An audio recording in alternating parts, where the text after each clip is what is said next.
दुनिया में कई ऐसे अपराध हुए हैं जो समाज की संवेदनाओं को झकझोर देते हैं, लेकिन कुछ अपराध ऐसे होते हैं जो इंसानियत पर गहरा धब्बा छोड़ देते हैं। ऐसा ही एक अपराध ऑस्ट्रिया के एक छोटे से शहर एम्स्टेटन में हुआ, जिसने पूरी दुनिया को हिलाकर रख दिया। यह कहानी है जोसेफ फ्रिट्जल की, जिसने अपनी ही बेटी को 24 साल तक घर के तहखाने में कैद रखा, उसका बलात्कार किया और उससे 7 बच्चों को जन्म दिलवाया। यह मामला केवल एक अपराध नहीं था, बल्कि यह सामाजिक और मनोवैज्ञानिक जटिलता का प्रतीक बन गया, जिसने यह सवाल खड़ा किया कि कोई इंसान इतना क्रूर और विकृत मानसिकता का कैसे हो सकता है। दोस्तों, हिंदी अनसॉल्व्ड स्टोरी में एक बार फिर से आपका स्वागत। दोस्तों, जोसेफ फ्रिट्जल का जन्म 9 अप्रैल 1935 को ऑस्ट्रिया में हुआ था। उसका बचपन गरीबी और संघर्ष में बीता।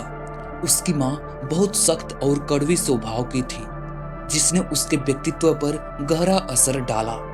बाद में उसने इलेक्ट्रिकल इंजीनियरिंग की पढ़ाई की और एक सफल व्यवसायी बन गया।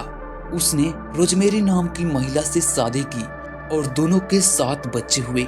बाहर से देखने पर फ्रिट्जल एक साधारण पारिवारिक व्यक्ति नजर आता था, लेकिन उसके भीतर एक राक्षसी प्रवृत्ति छिपी थी, जिसका शिकार उसकी अपनी ही बेटी एलिजाबेथ बनी।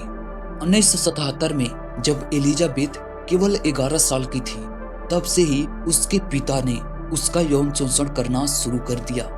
लेकिन चीजें और भयानक तब हो गई जब 1984 में एलिजाबेथ 18 साल की हुई। तब फ्रिट्जल ने उसे पूरी तरह से अपने कब्जे में लेने का फैसला किया।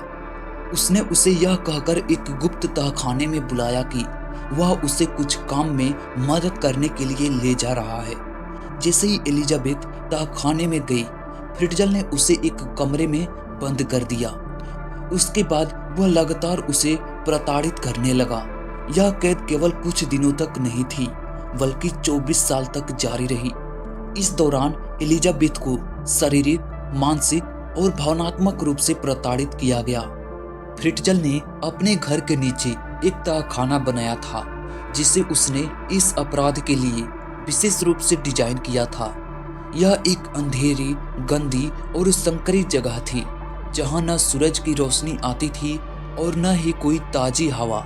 शुरुआती वर्षों में एलिजाबेथ को अकेले रहना पड़ा, लेकिन जल्द ही उसकी जिंदगी और भी कठिन हो गई जब उसके पिता ने उससे लगातार बलात्कार करना शुरू कर दिया, जिसके कारण उसने 7 बच्चों को जन्म दिया। इसमें से 3 बच्चों को फ्रिट्जल ने ऊपर अपने घर में पाला और समाज को यह कहकर गुमराह कर दिया कि एलिजाबेथ उन्हें छोड़कर चली गई है। बाकी 3 बच्चे एलिजाबेथ के साथ उसी तहखाने में कैद रहे, जहां उन्होंने कभी बाहरी दुनिया को नहीं देखी।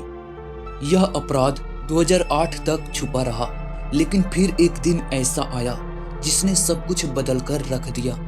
एलिजाबेथ की बड़ी बेटी क्रिस्टीन, जो लगातार बीमार थी, उसको अस्पताल ले जाया गया। अस्पताल के डॉक्टरों को जब उसकी स्थिति सही नहीं लगी, तो उन्होंने पुलिस को सूचना दी। जब पुलिस ने जांच शुरू की, तब उन्हें संदेह हुआ कि यह मामला कोई साधारण मामला नहीं है। एलिजाबेथ को तहखाने से बाहर लाया गया और उससे पूछताछ की गई। उसने जो कहानी बताई, उसको सुनकर पूरी दुनिया हैरान रह गई। जब पुलिस ने फ्रिट्जल की घर की तलाशी ली, तो उन्हें तहखाने का वह गुप्त दरवाजा मिला जहां एलिजाबेथ और उसके बच्चे कैद थे। जब यह खबर मीडिया में आई, तो पूरा देश हैरान रह गया। लोगों को यकीन नहीं हुआ कि इतने सालों तक कोई आदमी अपनी ही बेटी के साथ ऐसा घिनौना अपराध कर सकता है, और किसी को पता तक नहीं चला। 26 अप्रैल 2008 को जोसेफ फ्रिट्जल को गिरफ्तार कर लिया गया और उसके खिलाफ हत्या, बलात्कार, गुलामी, शारीरिक शोषण और जबरन कैद जैसी कई गंभीर आरोप लगाए गए। मार्च 2009 में फ्रिट्जल को ट्रायल शुरू हुआ। अदालत में उसने अपने अपराध को कबूल किया और यह दावा किया कि वह एलिजाबेथ से प्यार करता था और उसे इसलिए कैद में रखा ताकि वह बुरे प्रभाव से बची रहे। लेकिन अदालत ने उसके इस झूठ को स्वीकार नहीं किया और उसे आजीवन कारावास की सजा सुनाई। कुछ विशेषज्ञों का मानना था कि उसका बचपन बहुत कठिन था और उसकी मां का कठोर व्यवहार ही उसकी मानसिकता को बिगाड़ने का कारण बना। लेकिन क्या यह उसके अपराध को सही ठहराने के लिए पर्याप्त था? यह मामला केवल एक परिवार की त्रासदी नहीं थी, बल्कि इसने पूरे समाज को हिला दिया। इस घटना के बाद ऑस्ट्रिया और कई अन्य देशों में कानूनों को सख्त किया गया, जिससे इस तरह के अपराधों को जल्दी से पकड़ने की कोशिश की जा सके। इसके अलावा लोगों की मानसिकता भी बदली और अब समाज में बच्चों और महिलाओं की सुरक्षा को लेकर अधिक जागरूकता आई।